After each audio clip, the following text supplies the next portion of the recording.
मी खरंच सांगते, पूर्वी मला इतकी भीती वाटायची, की जर मी थोडा मेकअप केला, काही थोडं चेहऱ्याला किंवा स्किनला लिपस्टिक वगैरे लावली, तर सगळे म्हणणार, "अरे, ही तर ब्राउन स्किनची आहे, हिने मेकअप केला म्हणूनच छान दिसत आहे." आणि असं माझ्यासोबत घडलेलं आहे. आणि त्यातल्या त्यात प्लस पॉइंट म्हणजे माझे आई-बाबा थोडे फेअर आहे आणि मी डस्की आहे. "अरे, तू ना थोडी मेकअप करत जा. तू ना थोडी मेकअप केला म्हणजे छान दिसते." अशा खूप सगळ्या गोष्टी ऐकल्यानंतर ना मला मेकअप करण्याचीच भीती वाटायची. म्हणजे काही वर्ष तर मी मॉइश्चरायझर सुद्धा लावलं नाही. मधात लावायची, मग सोडून टाकायची आणि भीती वाटायची. मला इतकं छान वाटते ना, 1-1.5 वर्षापासून मी थोडी म्हणजे जास्त मेकअप वगैरे तर नाही, पण थोडं बाहेर वगैरे गेलं, थोडंसं लाईट मॉइश्चरायझर म्हणा, कन्सिलर म्हणा, काहीतरी गोष्टीसाठी आपल्याला बाहेर जायचं आहे, काही छान प्रसंग आहे, कार्यक्रम आहे, तर थोडं तरी आपण अगदी 5 ते 10 मिनिटात जर स्वतःला आवरलं ना, तर अगदी छान दिसतं. चला तर सुरुवात करूया आजच्या व्हिडिओला. आता पुढे सणवार आहेत, आपल्याला अगदी 15-20 मिनिटात आवरलंच पाहिजे, नाहीतर घरचे लोक ओरडतात, "अरे, झालंच नाही का तुझं, झालंच नाही का तुझं." सुरुवातीला छान मस्त मॉइश्चरायझर लावायचा, आपला चेहरा तुकतुकीत करायचा, कारण जर आपला चेहरा ड्राय असेल तर आपला मेकअप पूर्ण क्रॅक होतो, केकी होतो. नंतर मी लावलेला आहे इथे मस्त प्रायमर, कारण प्रायमर लावलं तर आपला मेकअप तरी पण दिसतो आणि जे चेहऱ्यावरचे पोअर्स वगैरे असतात ना, ते सुद्धा कमी होतात. पण थोडा वेळ थांबायचं प्रत्येक स्टेप नंतर काही सेकंद. नंतर मला इथे सुरुवातीला आय मेकअप करायचा आहे. मी कन्सिलर लावलेला आहे, कारण आजची जी माझी साडी आहे ती थोडी ना पिंकिशमधनं येते. आता सगळ्यात महत्त्वाचा पुढचा पार्ट येतो बाबा, की आता डोळ्यांना कसं रंगवायचं आपल्या इच्छेने, काही प्रॉब्लेम नाही.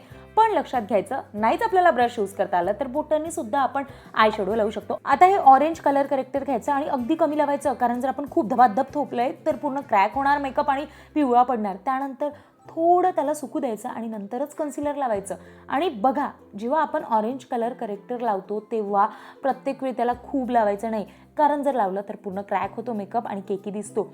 सुकू द्यायचं त्याला आणि नंतर मी इथे लाईट कलरचं कन्सिलर करणार आहे. आज चेहऱ्याला मी फाउंडेशन यूज करणार नाही आहे. आणि लक्षात ठेवायचं, खूप जास्त क्वांटिटी लावायची नाही आणि आणि चेहऱ्याला असं घसाघस घासायचं नाही, कारण जर घासलं तर सगळा मेकअप जे आपण पूर्वी केलेला आहे तो त्याचा बेस हालतो आणि मग आपल्याला वाटतं की हे काय झालं बाबा. आणि मानेला सुद्धा सगळं लावायचं, कारण मान वेगळी आणि चेहरा वेगळा दिसेल तर विचार करा कसं दिसणार, आपला हसा होणार. बरं, थोडा वेळ काही सेकंद थांबायचं आणि नंतर आपल्या मेकअपला मस्तपैकी लूज पावडरनी किंवा कॉम्पॅक्टनी सुद्धा तुम्ही सेट करू शकता. मस्त आयब्रोजला आपल्या काळं ब्राऊन तुम्हाला जो कलर आवडणार तो करायचा.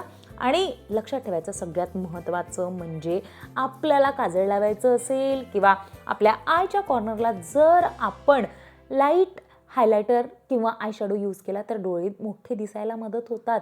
मी आज इथे काजळ थोडंसं लावलेलं आहे आणि आपले जे आयब्रोज जवळचे बोन असतात तिथे तुम्ही लाईट हायलायटर लावू शकता, कारण खूप छान दिसायला आपला आय मेकअप मदत होते. मस्कारा लावलेला आहे मी.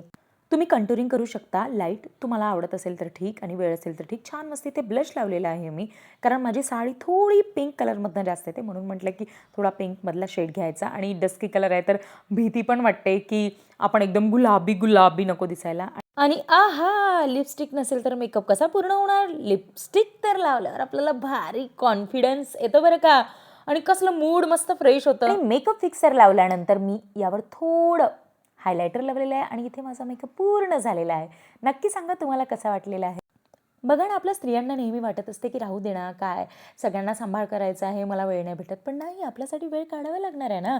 आणि हा मेकअप आहे, काही आपल्याला मोठं परफेक्ट वगैरे झालाच पाहिजे बाबा, आपण मेकअप आर्टिस्ट वगैरे नाही, चुकणार, इकडे तिकडे होणार.